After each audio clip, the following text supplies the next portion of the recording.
Friends, you are welcome to my channel in the Wild with Narayan.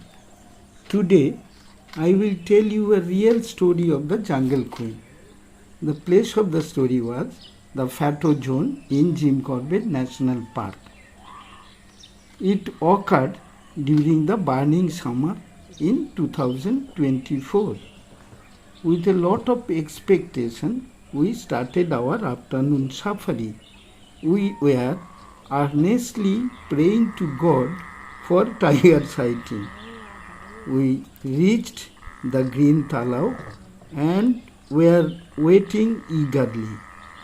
Suddenly, our eyes glowed to find a tigress with a small male cub to come into the pool to cool them. The heat from the raw consumed meat and the outer environment pulled them in waterhole. But after some time, the restless cub insisted his mother to get out of water and to accompany him to the land.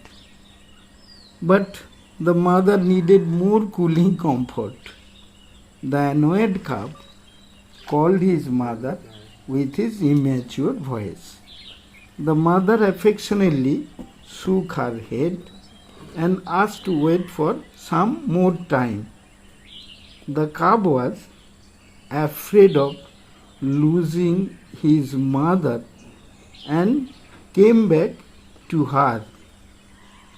He was afraid of his own security also, but the cub could not avoid the call of the land. He gave a mock threat to his mother. He left water but hid himself in land close to the pool beneath a tree. It is a beautiful, real mother-son parental care story in a fearful jungle beast community. I hope you will enjoy it very much.